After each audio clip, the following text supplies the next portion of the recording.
Welcome back guys, this is Vishu from SavageCamp, and in the last video we saw the threading concept, we saw a threading code and we saw the output. But what I realized later on was we spent a lot of time trying to understand the concept and less time trying to understand our code.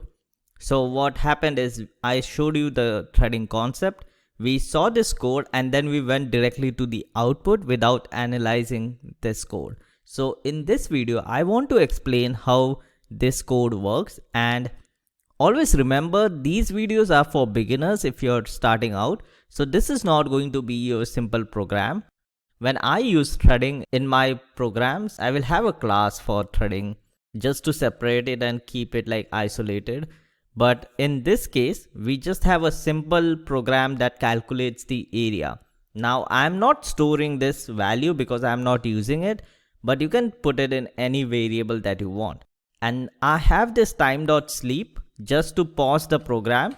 I'm going to remove it and you will see how messy it becomes. But that was the whole point of time.sleep, to just pause it so you can see the output.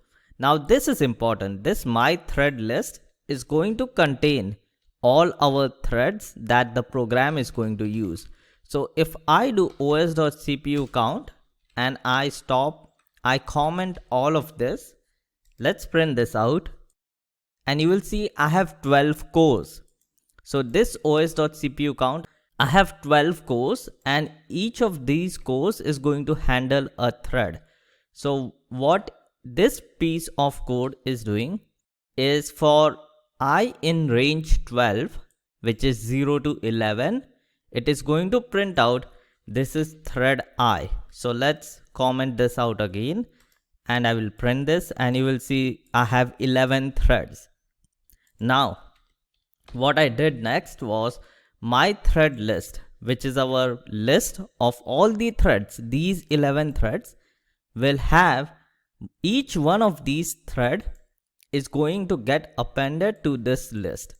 So what we are doing is not only appending, before putting this thread, we are going to tell the thread what to do. So when I append, I'm creating an object. So if I do this, x is equal to this and x.start, I'm starting a single thread. In this case, this is like a single thread that is being declared. In this case, however, I'm creating threads of every CPU that I have. So I have 12. So I'm creating 12 threads, but while creating it, I'm also giving it a target. So I'm telling it where to go and execute. So each thread is going to execute this from this line. Thread is equal to target, and I'm giving the target of the function, and this thing is going to go into our list. So this list is going to contain all our threads. Now for each of these threads, remember we have defined the thread and we have told it what to do.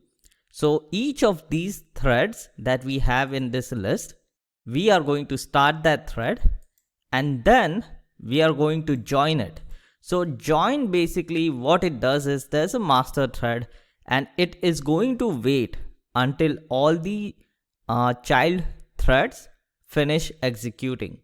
So it won't end in between. If thread number 5 and thread number 8 are taking long to execute, the main thread is going to wait for them.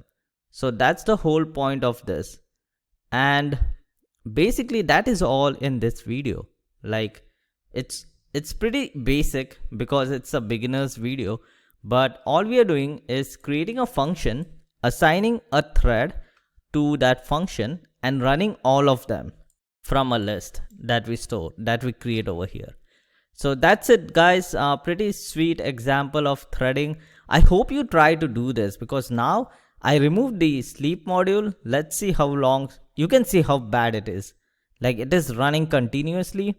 So it's not a good idea to print out the output because you're going to fill your screen with gibberish data that you're never going to understand. Like nothing, like I cannot even read this. What are you going to do with the output?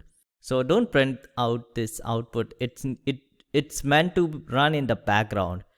So I think that is it for this video, guys. I'll stop this and I will see you guys in the next one.